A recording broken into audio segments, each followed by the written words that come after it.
Tonight on News 5 Live, Deandrea Adolphus is cut down in a hail of bullets on Jump Street. The latest on the Sugar impasse in the north, and the Belize Central Prison welcomes a cohort of certified correction officers.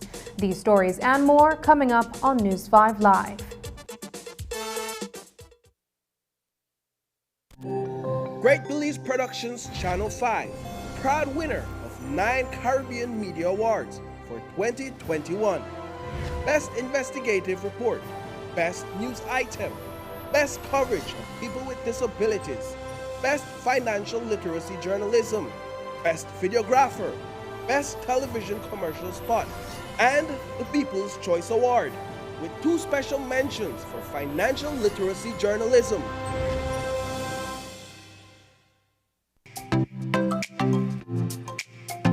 Everyone, including our elderly, needs to stay connected with their loved ones. With Smart's Golden Citizen broadband program, senior citizens can sign up for 10 megabytes of unlimited internet at a low monthly cost of $25. Citizens over 65 can sign up with a valid ID and receive free installation plus 1 month free on selected broadband plans. Visit a Smart showroom near you for more information on how you can enjoy Smart's Golden Citizen broadband program. Smart, bringing people together. Life can be tough when a loved one suddenly departs. Dependents of the deceased are sometimes left alone to pick up the pieces and may be stranded financially. Fortunately, the Social Security Board provides survivor's benefit to ease the burden. Survivor's benefit is paid to a widow or widower, children under 18 years, or up to 21 years if attending school, or dependent parents. A survivor's benefit can be either a grant or a pension. Want to know more about survivor's benefit? Visit our website or contact any of our offices to have someone assist you. Also, be sure to visit our Facebook page and give us a like to stay informed. Social Security Board, safeguarding you, your family, your future.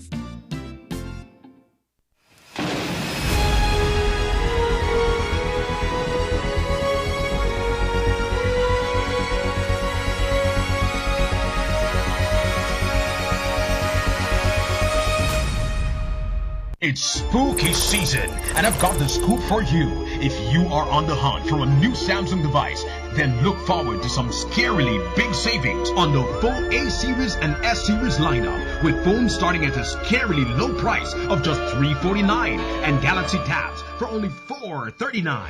Plus, all devices are protected with a 1-year local warranty.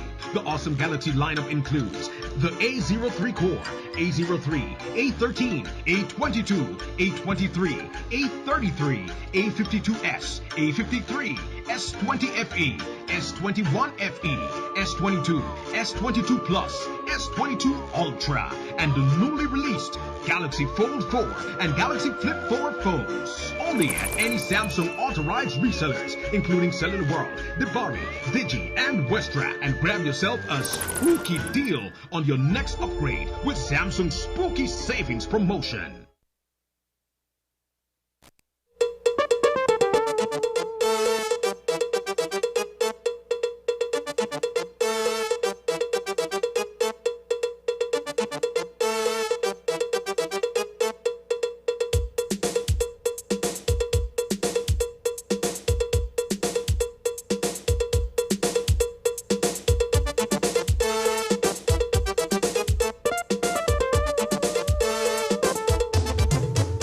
This newscast is brought to you by the Belize Bank Limited. Our country, your bank. Good evening and welcome to News 5 Live for Thursday, October 20th. I am Sabrina Daly. There was an execution-style murder this morning in Belize City.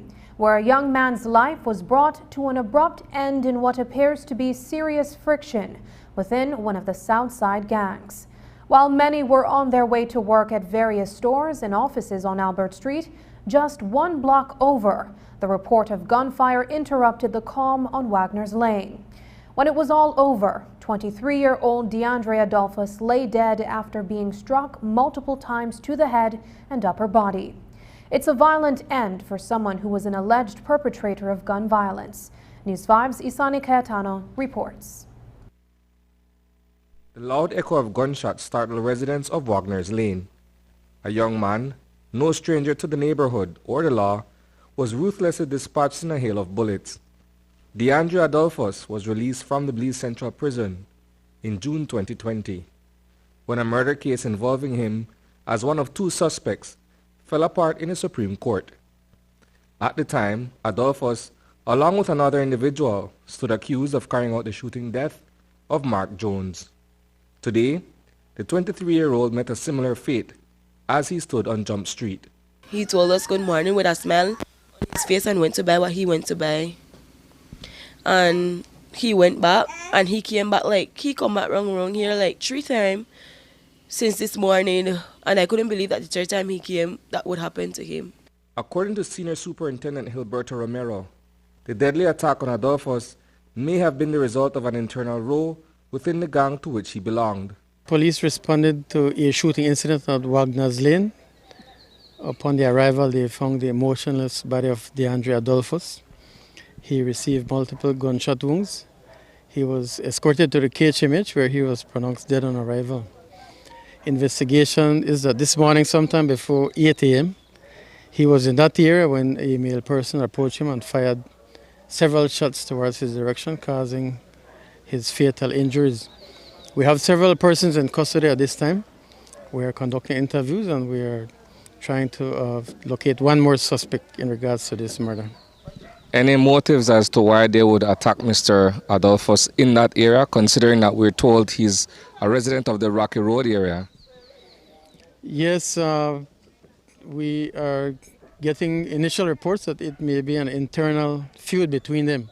The young lady to whom Adolphus bade the time of day recounted what transpired at the time the shots rang out. She was with her mother, who was about to go to a nearby shop when the armed assault on Adolphus took place. A barrage of shots rang off, and I told her, please come inside, because I thought it was my uncle. And when we came outside, we saw the young man on the floor. We had to put a white shirt over his face, because no one couldn't see him like that, you understand? It's somebody that come on here every morning to buy at that lady through the next alley. So I don't think anybody would harm him or do him anything wrong. But I don't think that he did anything wrong this morning to let that happen to him. A motive is yet to be ascertained definitively, but it can be argued that Adolphus' past may have caught up with him. While on remand at the prison, he enrolled in one of several programs that are being facilitated by the Colby Foundation. We have programs for the remanded inmates since 2017, and certainly the young man participated in the program that dealt with gangs, because he was a known member of a particular gang. This morning's murder on Wagner's Lane happened while a team of police officers that is stationed at that location was attending a daily briefing at Precinct 1, several blocks away. We will not be able to stop every shooting incident, but we still continue to work in that community.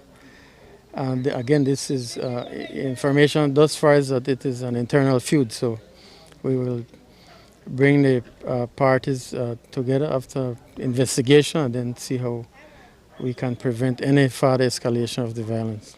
Reporting for News 5, I am Isani Cayetano. The gangland execution of Deandrea Adolphus happened several hours before the new regional commander for Eastern Division was set to meet with residents of various Belize City hotspots, including Mayflower Street, Lake Independence, Police Street, and LaCroix Boulevard. This afternoon, Senior Superintendent Ilberto Romero, accompanied by Deputy Commissioner of Police Dr. Richard Rosado and William Dawson of the Leadership Intervention Unit, visited the Ghost Town, PIV and Bacalan's neighborhoods in a brief familiarization session. Romero was recently elevated to the post of Regional Commander for Eastern Division. These gang-ridden areas are not foreign to him, but he set out today in the name of community outreach. We are here today on a familiarization visit. We want to meet with the community and show our commitment that we are willing to work along with them. So we are going through the various neighborhoods and we are meeting the people and listening to their concerns and see how best we can continue working together. The main objective is to minimize the violence, the shootings, the murders. And so we want to communicate with them and tell them that we can work together and have less violent incidents in their neighborhoods. That is the main objective of our visit here today. What are you hearing from the residents, both young and old, as to what is taking place presently in the Mayflower area? Okay, they are saying that there is peace at this time, not much going on, and they want to maintain it that way. And so they want to give their commitment to us that they will continue to hold the peace. And so we are willing to work with them once that is the case. This is a different role for you as a career officer. A majority of the times you were out in these areas was as a CIB detective. Now you're here as the helm of Eastern Division. What does this mean to you in that capacity as the overall commander for Eastern and being able to come back into these neighborhoods? Well, it is an opportunity to work with the community. Again, prevention is better any day than we investigating crime. So whatever programs, initiatives, interventions we can have with these communities, it is better for us. It will be less work, less violence, and I champion that cause. You know, if we can prevent a murder, then that is the way we will go, so that decreases the amount of murders in Belize City. Deputy Paul Rosado, who spearheaded today's meet and greet with the gangs, has been working closely with the Leadership Intervention Unit to address the chronic issues of gang violence and criminality in Belize City. He says that for meaningful change to take place, there must first be a change in philosophy and approach. Most forward-thinking police leaders have recognized that there's a need for a strategic shift from the traditional approach of how we do crime prevention, and are cognizant that there's a need for collaboration, multi-sectoral approach, and the utilization of technology. We have also recognized that there's a need for working in concert with all security forces, and the Belize Police Department is slowly making that transition into embracing that approach, and we are hoping that we will be able to also progress in getting a shared vision in managing crime. The LIU, along with the Department of Youth Services and the Police Department and our other stakeholders, have been working around the clock to make sure that we initiate and build rapport with the different communities. And I must say that it is very warming to hear the community responding in a positive manner as it relates to the minimum criminal activity within this community in particular that we have known has been a hotspot in Belize City. And to hear from the elders enjoying that calm and peace and to see the community moving together as one is very elating for us. Now, this is one of several communities that you will be visiting this afternoon. If I'm not mistaken, there's the PIV community and the Bacalan's communities. How are these guys holding up in terms of the fragility of the situation between those two neighborhoods? Well, you know, whenever it comes to gang intervention, there's never an easy fix, but we have been able to keep that communication going with the guys, and honestly, it is the willingness on the part of the guys to come to the table whenever there's issues to resolve. And I think the intervention and the training and the communication and the rapport between both the police department and the community has helped us greatly in moving forward with having matters resolved in an amicable way without using violence as an alternative. Earlier today, the Belize Police Department issued a wanted poster for George Lopez, a fugitive of the law. The 19-year-old was on remand at the Belize Central Prison in Hattieville on a charge of murder. But he didn't escape from behind prison walls. In fact, Lopez was transported to Dangriga for trial when he escaped from the Dangriga police station cell block this morning. CEO at the Kobe Foundation, Virgilio Murillo, was asked about the escape and shared brief details as it is a police matter. And if our personnel sees that guy, they're going to notify us, and then we're going to find a way to recapture. But yeah, he went for his trial in Dangriga, and I just learned that he had escaped indeed from the police. So that will not be considered an escape from prison, but really from police custody.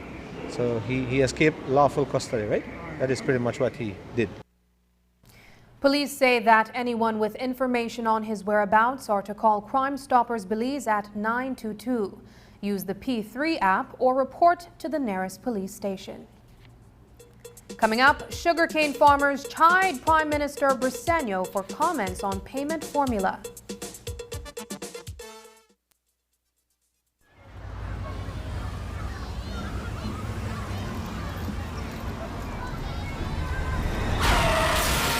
You have been a safe driver all your life when an unavoidable accident happens.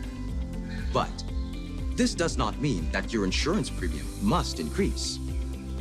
With RF&G's Accident Forgiveness Program, safe drivers will not lose their no-claims discounts because of those minor, unavoidable accidents. For more information on RF&G's Accident Forgiveness Program, contact us at 223-5734. When it comes to motor insurance, it pays to get it right with RF&G Insurance, a road group company.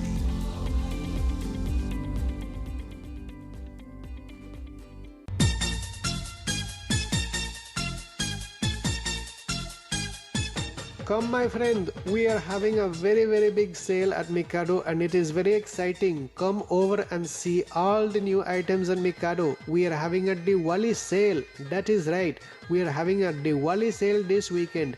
Enjoy a Diwali sale as you've never seen. It is a real true sale and lots of bargains. Many discounts. I am full of excitement. So I am just wanting you to know that you need to come to Mikado and take full advantage of this year's sale that will be from the 20th to the 24th of October. That is Thursday, Friday, Saturday and then Monday. You come and get good deals this weekend, okay? Mikado is your #1 textile powerhouse centrally located at 37 Albert Street in the heart of Belize City. You must come over. Many good deals and please bring all your family and friends.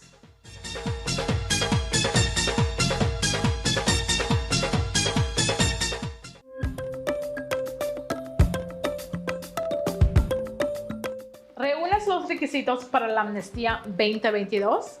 Esta es tu oportunidad de aplicar.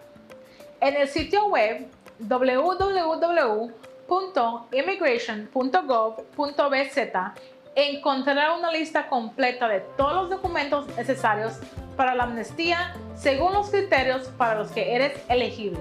Asegúrese de reunir todos los documentos generales y de respaldos necesarios y las traducciones necesarias. Haz tu cita en línea con cualquiera de nuestros centros de registro a nivel nacional. Ahí presentarás tus documentos y completarás las entrevistas requeridas. Después, se te entregará un recibo de aceptación. Mientras esperas una decisión sobre tu solicitud, puedes seguirlo en línea y saber cuándo será el pago en la oficina de tesorería del gobierno más cercana.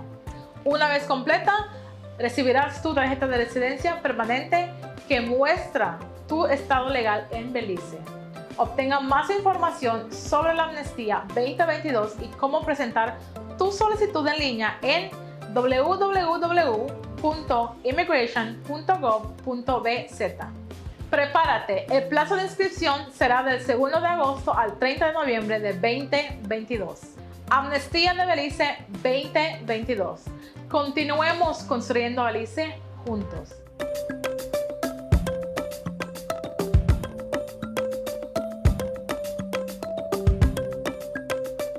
Start your engines now for the National MSME Roadshow, geared towards building the resilience of MSMEs and developing a national MSME directory. Sign up for this 3-day event filled with intensive boot camps, presentations, MSME support and formalization clinics, pop-up shops, and more to help you develop and promote your business. The National MSME Roadshow will be in Coruscant starting August 24th, Orange Walk August 31st, Belize City September 7th, Punta Gorda September 14th, Key Cocker September 22nd, Belmopan September 28th, San Ignacio and San Heleno on October 5th, Dangriga October 12th, Placencia October 19th, and closes in San Pedro from October 26th. Learn more and sign up for the National MSME Roadshow by visiting the Beltrade Facebook page or call or WhatsApp us at 613-5139. And let's get your business on the road.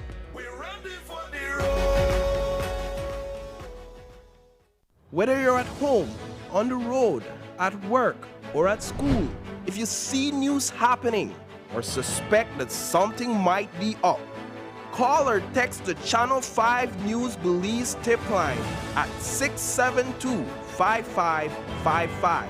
You don't have to give us your name, just give us the tip. That's 672-5555. Call or text us so we can check it out. The Belize Sugar Industries and the Belize Sugar Cane Farmers Association are now employing a mediator in their negotiations to finalize a commercial agreement. It appears to be a last dash of hope in a long, drawn-out process that has been fraught with adversity. But how will this independent mediator fare off when both sides are holding fast to differing positions on core issues? Today, the Belize Sugarcane Farmers Association called a press conference in Orange Walk. BSCFA is not taking kindly to a comment of disapproval made by Prime Minister John Briceño on Monday with regards to its proposed adjustment to the current payment formula. News 5's Paul Lopez was at the association's headquarters in Orange Walk. He filed the following report. The Belize Sugarcane Farmers Association and the Belize Sugar Industries are preparing to enter into negotiations with the help of an independent mediator. Both parties are at loggerheads over BSCFA's proposal for compensation on bagasse, as well as the length of the commercial agreement under negotiation. The primary sticking point remains the association's request to adjust the payment formula. BSCFA is asking for 60% of the gross value from the sale of sugar. As it stands, members of the association are receiving 65% of the net value. But farmers argue that they stand at a loss after these overhead expenses are deducted. However, on Monday, Prime Minister John Briceño told reporters that BSCFA's new proposal seeks to transfer $20 million from the factory to the farmers, which could ultimately run the company bankrupt. To be fair, no company will give up $20 million. And I've been saying that to the Belize Cane Farmers Association, that if you give up $20 million from revenues of what they end up with about $60 million, you're driving them to bankruptcy. The Prime Minister's comments struck a chord with the association. BSCFA called a press conference today to address those remarks. Here is what Andrew Westby, the chairman of the Committee of Management at BSCFA, said today. We are a bit of disappointment when the PM mentioned that no company will transfer $20 million to us as cane farmers. I want to clarify that point, that it's not a matter of transfer, it's a matter of reflecting the true cost that is being charged on our head expense, where we as farmers are spending 65% of our money on those costs, and those numbers are not disclosed to us in detail in their audit report. And on Tuesday, when we caught up with Sean Chavaria, the Director of Finance at BSI, he confirmed the Prime Minister's statement. Chavaria says BSCFA's proposal amounts to a $20 million transfer of value, a shift which the company will not agree to. On the core matters, really BSCFA has maintained its original position, which is a $20 million transfer in value. And we've said from the very beginning, we can't go with that. We're prepared to look at a formula that's much more simpler, but not one that disadvantages one side over the other. But BSCFA contends that if the real cost of these overhead charges from BSI are reflected, Belizeans will understand why its farmers are at a disadvantage. According to Westby, BSCFA rejected BSI's recent audit statement because it did not reflect the real cost of the factory's overhead expenses. Alfredo Ortega, the executive director at BSCFA, explained further. We have seen for the past years, since ASR took over BSI, that they have managed to come almost every year in a different tone on putting different services. And each service that they apply is a cost. Each service that they brought forward is a cost. And then what happened? Whenever they put this cost, this comes as an overhead cost. And when they remove that, the balance that stay is what we divide 65-35 with them. So what happened? Whenever the portion of the division comes, if you can see, if you can recall in the information being given before, it comes up to almost 25 to 30% that is removed as overhead expense. So the rest is being divided between us and them. And based on those divisions is where they came out that it's a $20 million value transfer, on which we didn't bring those numbers. What we said for us and for them, to be fair with the farmers, let us split at the gross. Reporting for News 5, I am Paul Lopez. During today's press conference, the Belize Sugarcane Farmers Association wanted to set the record straight on whose idea it is to hire an independent mediator. The association says it first made the proposal in late 2021 when both parties were at an impasse that resulted in protest and physical confrontations.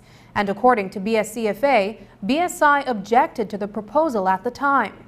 Now that BSI has agreed, Ortega says it is their hope a commercial agreement is finalized by the start of the sugar crop.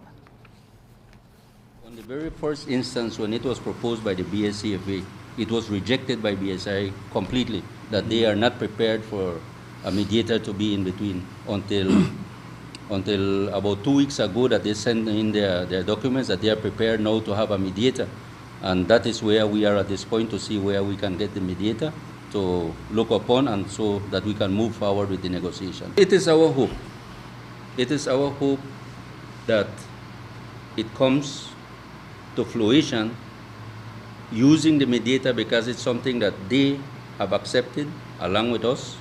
And once we can get together to that person that will mediate for us, that will reach to the point, to the goal where we are looking to reach. And that point is to get benefit for our farmers. With 2 months before the opening? Well, as they mentioned, and the Prime Minister said, if we want to negotiate in 3 days, we should come to an end to our negotiation, if they are willing to negotiate. And we are prepared to do so.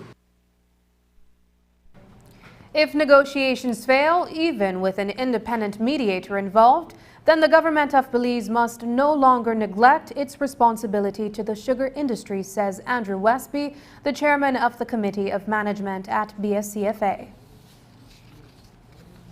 To put things straight, no? If that would fail, then I think government needs to take their responsibility serious, because this is an industry that is the backbone of the country. And government cannot be sleeping or what I should say, neglecting that his responsibility is not needed in the table. He has to get up and take the responsibility serious, because this is an industry that will benefit all of us here in Belize. And if that industry would go down, 50,000 plus in the north will also go down. And everybody that depends on it directly and indirectly will go down. So we cannot be playing with this industry, and I think government needs to take his job very seriously. What the past government messed up, it needs government again to fix it up and regulate the industry for the betterment for the industry and for the people that depends on it. After the break, the U.S. government donates 5 heavy-duty military trucks to the BDF. We'll tell you about the purpose behind the $1.25 million donation when we return.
V-Bucks by Benny's, Belize's newest multi-brand rewards program.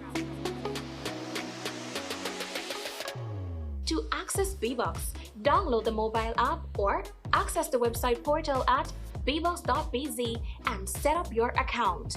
If you already have a Benny's account, chances are you already have V-Bucks. Don't let them go to waste. To earn V-Bucks, make a purchase at any Benny's location or at any of these Benny's entities, namely Island Freight Forwarders, Best Manufacturing, Benquip, and B-Mart. Once V-Bucks are earned, reward yourself. Use V-Bucks to buy items or exchange for cash. You can also double, triple, or even quadruple your V-Bucks on promotional days. It is simple. Purchase, earn, redeem. Loyalty is always rewarding with V-Bucks. Brought to you by Benny's, celebrating 75 years of quality and savings.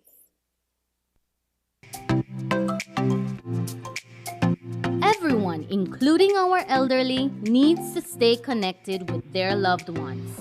With Smart's Golden Citizen broadband program, senior citizens can sign up for 10 megabytes of unlimited internet at a low monthly cost of $25. Citizens over 65 can sign up with a valid ID and receive free installation plus 1 month free on selected broadband plans. Visit a Smart showroom near you for more information on how you can enjoy Smart's Golden Citizen broadband program. Smart, bringing people together.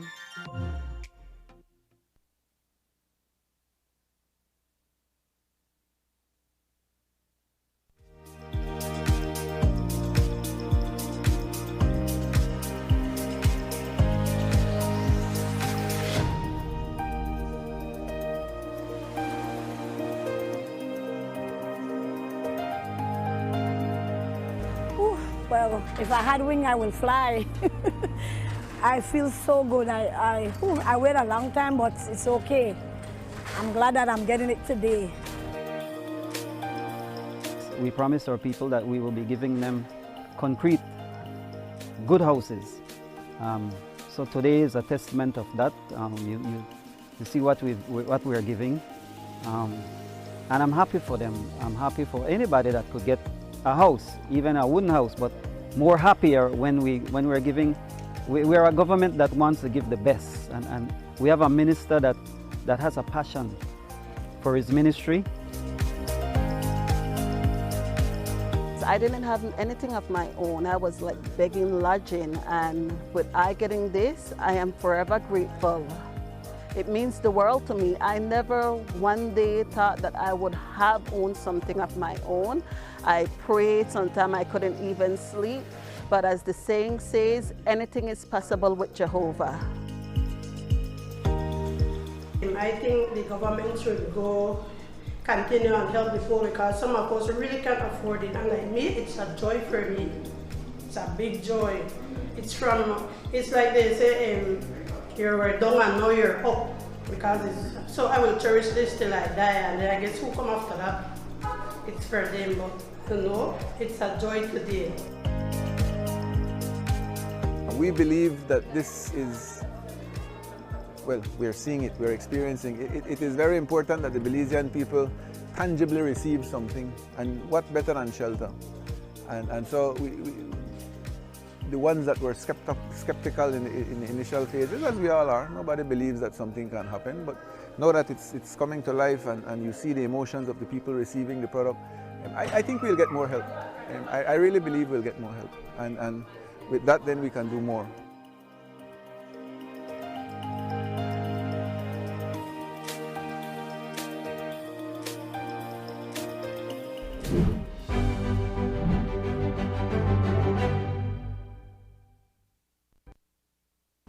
Today, the Belize Defense Force expanded its fleet of vehicles when it was officially handed 5 heavy-duty military trucks. The donation from the U.S. government is to the tune of $1.25 million Belize dollars. The The gift will strengthen Belize's capacity for disaster relief, humanitarian assistance, and border security. A brief ceremony was held at Price Barracks this morning, and News 5's Dwayne Moody reports. Shoulder to shoulder, the United States government has been working along with Belize's law enforcement agencies and military to build their capacity. Annually, through its foreign military financing program, support would be provided, and today the BDF was the recipient of 5 rugged and powerful military trucks designed for extreme road dependability and for various operations. We're really proud of this latest donation that's come under the Foreign Military Financing Program. This is part of a total of $1.6 million donation in the last year. This will provide a mobility platform for the Belizean Defense Forces to mobilize their troops to deploy wherever is needed and however is needed. It's also an important component of interoperability as we exercise jointly to meet natural disasters and border security challenges jointly. BDF Acting Chief of Staff Lieutenant Colonel German Burns says that in 2020 they had received 6 trucks, but those have been aged and are in need of repairs, so the donation is welcomed. He shares details on the deployment of the new assets. We have been stretched thin in terms of mobility. So these trucks are going to fill the gaps when it comes to, or some of the gap, when it comes to our operational necessities for border operations and far to reach areas like the Commander BDF said. We welcome this donation today. It has been a highly anticipated donation. We got the trucks here a couple weeks ago, and we are proud to say that we're receiving them today, and we'll be getting them on the road in another weeks or so after we insure them. The trucks will be used primarily by the infantry battalion, so we're splitting up them. 2 are going in the south for the southern area of responsibility, and another 2 in the western and northern area of responsibility, and we're going to keep one here at the Motor Transport Department to assist with day-to-day running of the force here. It's going to complement our fleet of the 6 that we still have and some older trucks that we've been using, but it's going to help us to bring in those for maintenance and push these ones out. With these new trucks, because they're a little bit different, a little bit more modern, of course, than the ones we've received in the past, we're going to run a short driving course to refresh the operators of these vehicles. We're going to attempt to have dedicated drivers rotating on these newer trucks until everyone has gotten that level of training, confidence, and so on to be moving our troops around in them. The cooperation between the U.S. government and Belize's military forces spans over a decade, and donations like these strengthen the partnership between both countries. Cooperation goes back more than a decade, but the mill-to-mill ties have probably never been stronger. We came out of the pandemic looking for opportunities to innovate, to strengthen our border security. It was mentioned by Lieutenant Colonel Leal, the issue of transnational criminal organizations. It's a very real threat. We take it very seriously, and we're here to partner with Belize, and our commitment is steadfast. Dwayne Moody for News 5. The guessing game in tracking illicit activity when it comes to drug plane landings is soon to be over. The Belize Defense Force will shortly acquire an air asset by way of a donation from the United States government to assist not only in the expansion of its air wing, but also the improvement of its capacity to detect illicit drug planes and deploy soldiers to those often hard-to-reach clandestine airstrips. Acting Chief of Lieutenant Colonel Germain Burns spoke on the donation of a Cessna Caravan that will improve the force's fixed-wing capability. It's a platform that will carry a radar system. It will also carry operators on board, and the pilots will be able to track illicit movement coming by form of air or sea in the country to be able to steer ground forces to those particular vicinities once the threat exists. It will work hands in hands with the Joint Intelligence and Operations Center here. And so we hope that this bridges the gap that we now have to respond to the correct area, because as it stands, what we're doing is pre-positioning forces across the country. It eats up a lot of our logistics, and these guys have to be guessing and gaming with the transnational organized criminals. The platform is going to bridge that gap where we're going to know exactly where to send our troops, and of course, hopefully, interdict before or intercept before these guys move whatever illicit they're bringing into our country. While the media spoke with the acting chief of staff of the Belize Defense Force, Lieutenant Colonel Jermaine Burns, he was asked about an update on the forward operating base at Sarstoon. As we reported earlier this year, the FOB had been compromised by erosion and the soldiers had to be relocated to Barranco Village from where they are deployed daily to patrol the southern border. Lieutenant Colonel Burns says that the assessment and engineering report has been completed, and now the Ministry of National Security is seeking financing to repair the FOB. Our troops maintain presence in the south. They're still moving from Barranco on a daily basis from 0600 to 1800 in the evenings and staying there during the daytime and then patrolling the river where the need is required. The troops then pull back to Barranco in the evening times and they're back and forthing every day. You would imagine that eats up a lot of our logistics. I know that the engineers have been sent out there specific with the skill to look at the erosion problem and what we can do in respect to putting up a structure there that is not going to be susceptible to the erosion or stop the. We're looking at also putting up a structure to stop the erosion, some sort of wall. And I'm no expert in the area, but I know that the project has already been written up and is at the ministry. They're going to look at it. They're going to look at where they get the funding for this particular project, and then it's getting it on the way for the construction to start, the reconstruction, I would say. So I don't want to quote a time in which this is going to be finished or be held to that time, but I know that our powers that be at the ministry is pushing very hard for this to come to fruition. Almost a year ago, in December 2021, the Biden administration announced that two-time Olympic medalist and the most decorated figure skater in the United States, Michelle Kwan, was nominated as its next ambassador to Belize. So when the opportunity presented itself, we asked Chargée d'Affaires Leila Moses Ones when the new ambassador will officially take up her post in Belmopan. Here's what she had to say about Kwan's impending arrival. We are extremely excited about the impending arrival of Ambassador-designate Michelle Kwan. Everything that she represents in her excellence in sportsmanship, her championing of youth engagement, of her work as a diplomat and a sports envoy for President Obama. All of this has paved the way for her ambassadorship to Belize. We're still working on her arrival details, but we'll definitely keep you updated. But our team could not be more excited for this. When we return, prison wardens get their certifications as correction officers.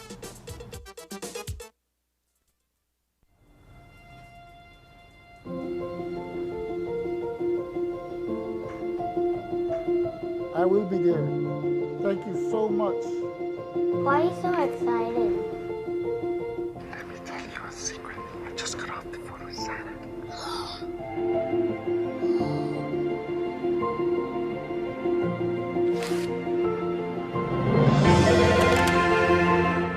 Hi, Santa. For Christmas, I want a pea shooter, a football.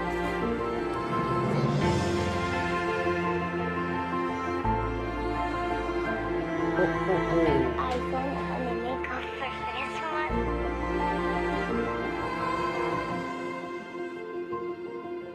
Oh, come on.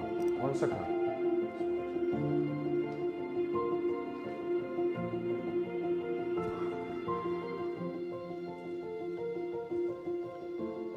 We just learned that Santa's phone number has just been revealed. The number is 227-7132. I'm sorry, Dad. I shared Santa's phone number.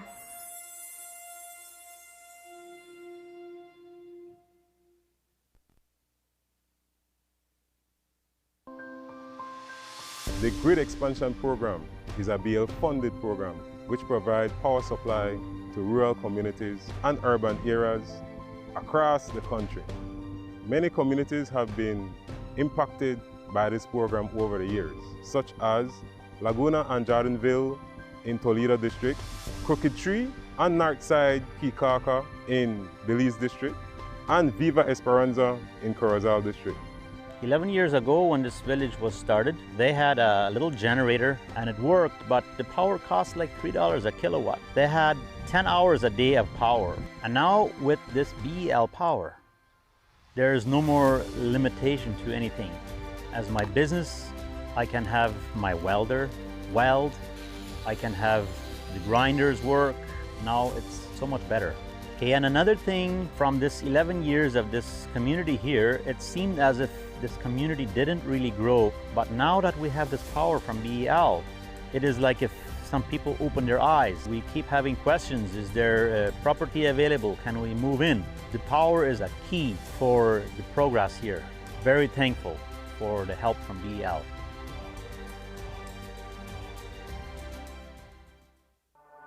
Belizeans deserve a fast, dependable, high-quality internet service in their homes for online, virtual classes, and to work from home. It's the new way of life. Diginet is the #1 fiber service that is powering Belize's digital transformation. And now, this reliable fiber service is even more affordable with our new entry plan. For a limited time only, you and your family can enjoy 20 megabits per second of fiber service to your home for only $49 monthly. No more missed classes and interrupted meetings. It's costing you time and money. Diginet is better than cable and better than wireless. Visit a Digistore today to sign up for the best home internet service in Belize. Come see what you've been missing. Same high quality, fast, and reliable fiber service, now at an even lower price. For more information, visit livedigi.com/Diginet. Digi, our national telecom. Today, a cohort of 30 employees at the Belize Central Prison, including prison wardens and other members of staff, was awarded for having completed the first ever Corrections 1 Academy online program. The unique program features a series of courses on professionalism at prison and promoting human rights, as well as organizational skills that should be used in carrying out their daily mandates. In short, these employees are now qualified prison officers. News 5's Dwayne Moody reports. It was a proud moment for a group of 30 prison officers and staff at the Belize Central Prison who took on a professional development course. The Corrections 1 Academy online program is a training that helps the graduates to prepare for a wide range of incidents that can occur in a prison. Criminal Justice Professor Dr. Jared Sadulski of the American Military University facilitated and coordinated the unique training opportunity. It's an online program that provides professional corrections training that helps officers grow in their professional development, helps them grow to understand how to do their daily tasks a little more proficiently. The courses focus on everything from professionalism to managing emergencies within the prison to dealing with various different type of incidents that happen on a daily basis in prisons. Actually, most officers had, I believe, around a 90 or above, but all officers had at least 85% or better, which just shows their dedication because these courses were difficult courses. The officers had to engage in the courses voluntarily on their off days. Having successfully completed the course will help them to further the mission and goals of the Kobe Foundation, which is to ensure that inmates and others on remand are dealt with professionally. Working in a prison is a very tough job. It takes people with a special character to be able to make it in an environment like this. Like I said earlier in my opening remarks, we end up with all the societal ills in the prison. People with criminal behavior, antisocial behavior, and even criminal thinking. And we are the last stop, so to speak, the last stop by the courts. We are the last option to try and manage people who have failed alternative punishments. And you got to be dynamic, you got to be versatile, you have to be skillful if you're going to make an impact and turn these people's lives around. So you cannot overemphasize the need for professionalism and the need for respecting human rights and respecting the rule of law in this environment. The program focused on topics such as leadership versus management, ethical behavior in prisons, hostage-taking situations, riot control, intelligence gathering, escorting and supervising prisoners, among other issues. It was, in my experience, for me it was a little bit difficult because I was doing simultaneous training. I was at Operation Trade Winds in Belmopan with the police, and at the same time had to do this tedious course in the night. So for me it was a bit challenging, but it's very, very helpful to all staff. The course on ethics, and it talks a lot about that.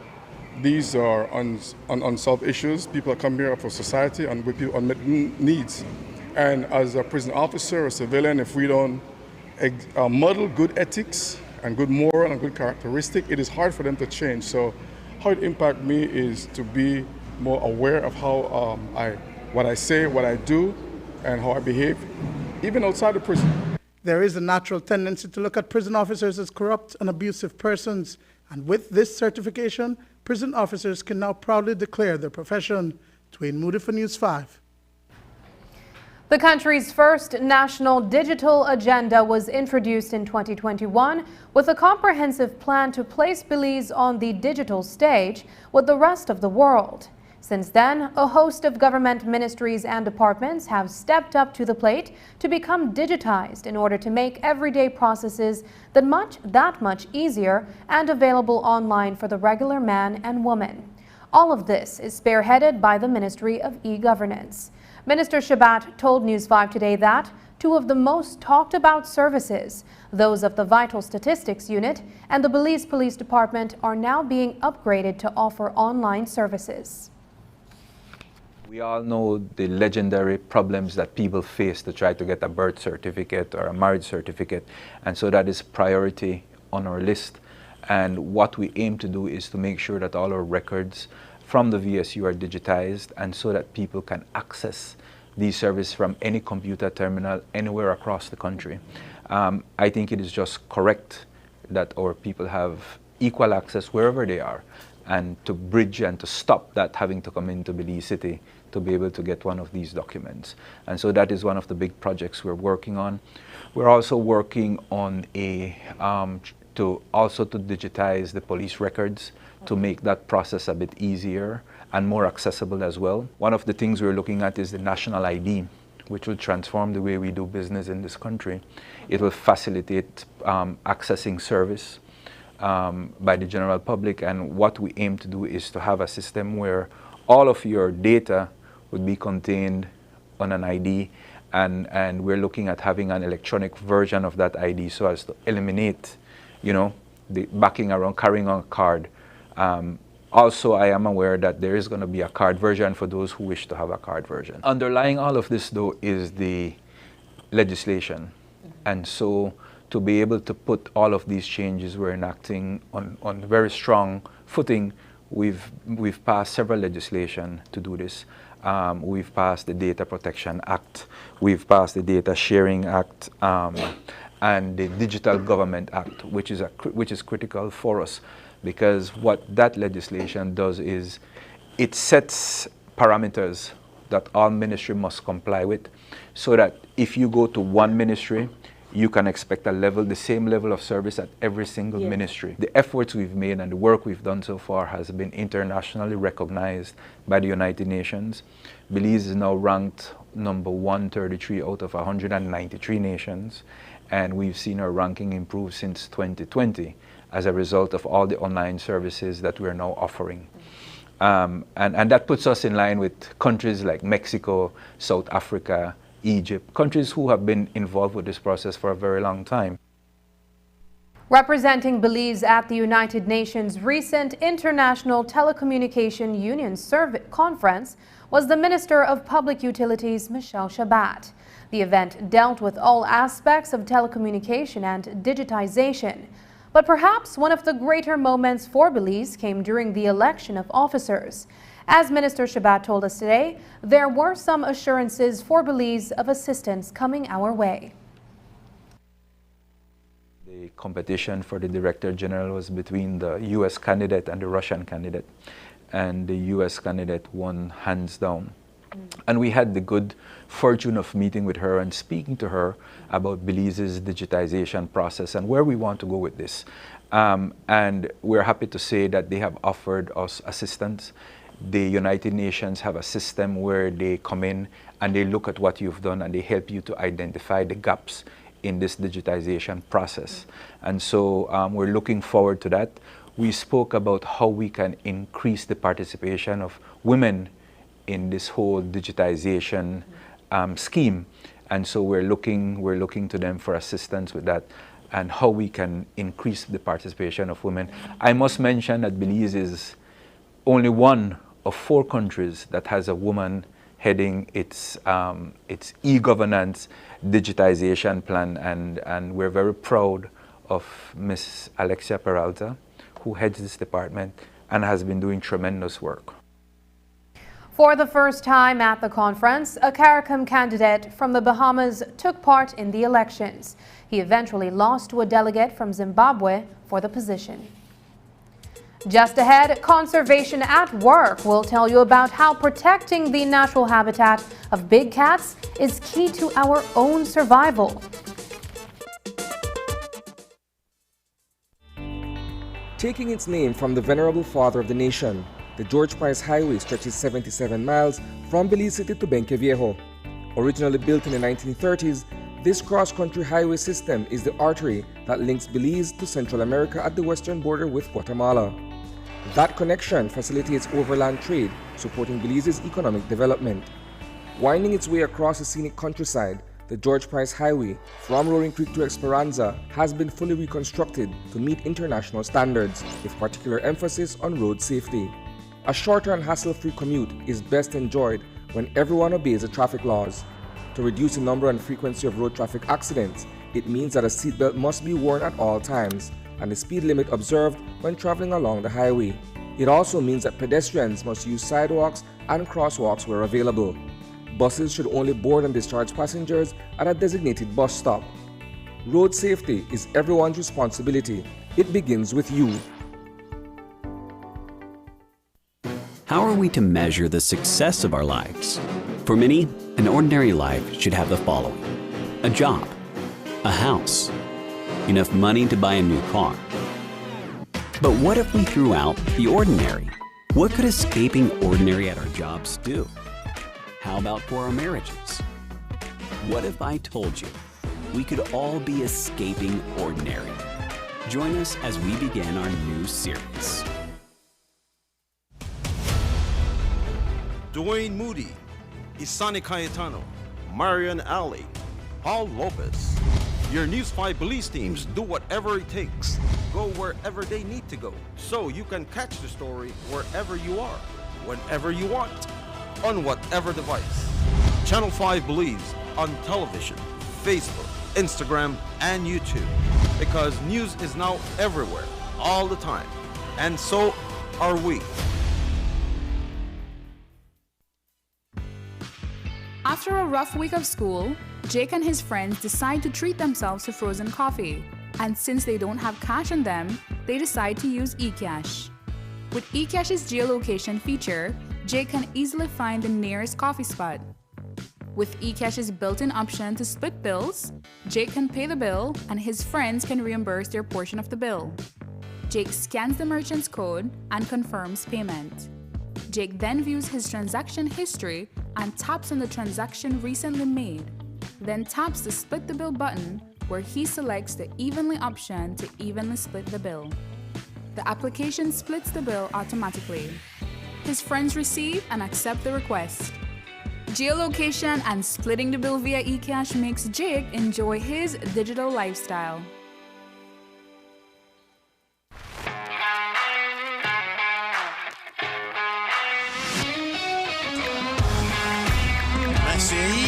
Off goal, what a goal from Lionel Messi! What an incredible strike from Lionel Messi!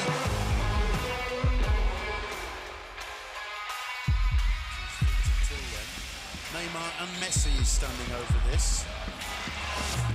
Messi! Off goal, what a goal from Lionel Great entertainment stays with you, and we bring you great entertainment. Next Gen, the ultimate digital experience.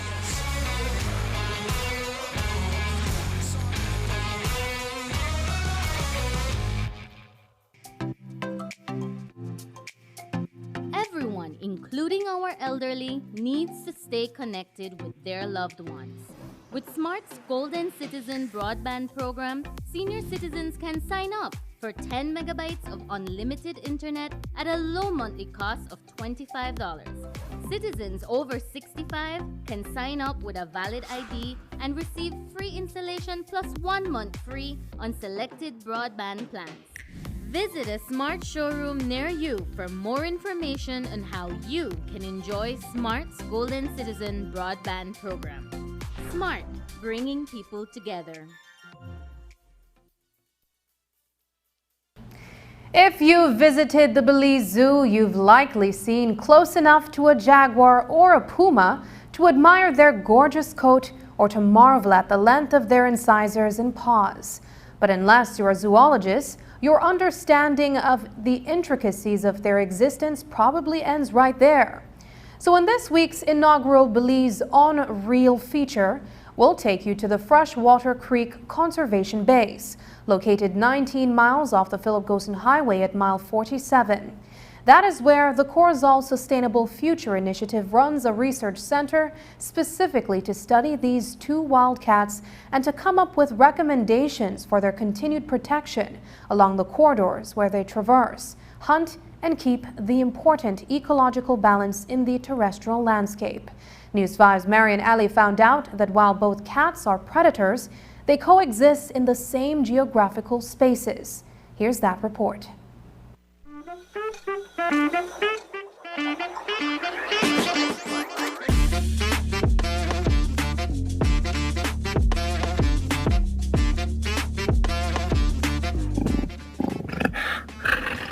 Jaguars and pumas are sympatric creatures, meaning that while they have clear outward differences, they are genetically related wildcats that have learned to coexist in the same spaces. Their characteristics, food sources, strengths, and weaknesses are part of an ongoing study that the Corzal Sustainable Future Initiative carries out at the Freshwater Creek Conservation Base. The area is at the southern tip of the northeastern biological corridor, an ideal location where these two big cats can traverse. Interestingly, they hunt in such a way that does not deprive each other of food, quite like two similar businesses operating side by side, but catering to vastly different customers. If they hunt the same species at the same time, both won't be able to survive. So they need to be strategic.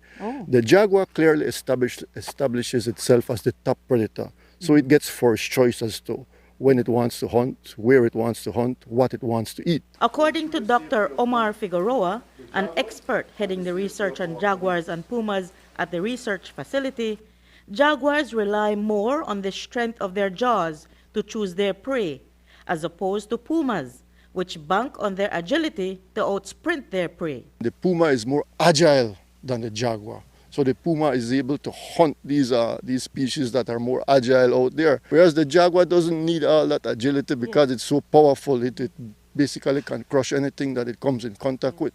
But while a jaguar's jaws are immensely strong, Figueroa says that humans should not be fearful if we happen to come in contact with them in the wild.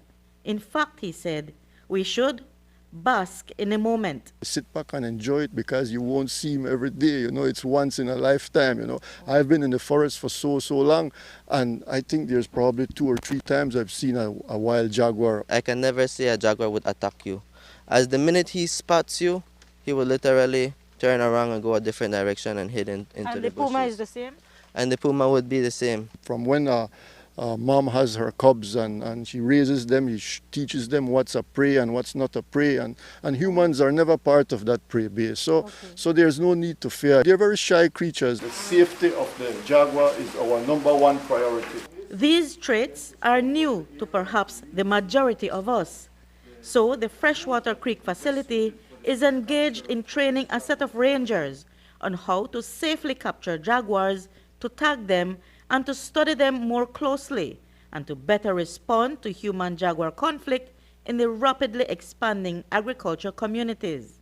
Shamir Kwan is enrolled in the training. These guys have a lot of cattle around the area. I mean, around the borderlands, which for a jaguar, that would be an easy prey. And from time to time, we know they would actually shoot them and kill them, right? So what we would normally do, we would try to identify which jaguar would be the problematic jaguar. So usually we would go out, set out our camera traps and stuff, get the details first, and now that we are going to be capture experts, safely capture experts, then we will start to take them in. Kwan said based on what they gather of the offending wildcats, the team will decide whether they can rehabilitate them, relocate them, or whether they would need to become ambassadors for their species at the Belize Zoo. That's where a lot of us come in close proximity with these creatures and get a chance to marvel at their unique beauty. But Belize's largest wildcats are under threat from humans. We haven't reached to the point where we can classify the jaguar as endangered, but certainly if current trends continue, we will get to that point. What you have up here is essentially a human-dominated landscape. If you look at the northeastern biological corridor, you can see on both sides how agriculture is starting to encroach on it. Now, agriculture is extremely important for our country, but at the same time, we need to understand that if we don't pay attention to the ecology of our natural systems, we will be doing a disservice to the very same population that we're trying to protect. And that's where the NGO's emphasis lies, in making recommendations that would allow for development and agricultural expansion, but not at the risk of rendering these gorgeous creatures extinct. If we begin to lose what we have in the marine environment and in the terrestrial environment, that industrial base that tourism offers will start to fade away. If you remove jaguars and pumas, you'll have an explosion in some of the animals that they feed on. And if you start to have an explosion in those populations, then whatever those populations eat will become depleted, and the whole system begins to fall apart. Tune in on Friday for part 2 of this feature on Belize's biggest wildcats. Reporting for News 5, I'm Marion Ali. And that's the news. Tonight's broadcast is available in both text and streaming video at channel5belize.com. You can also connect with us on our Facebook page at facebook.com/News5Live. I'm Sabrina Daly. Thanks for joining us. And from all of us here at News 5, please remember to wash your hands, keep your social distance, and stay safe. Good night.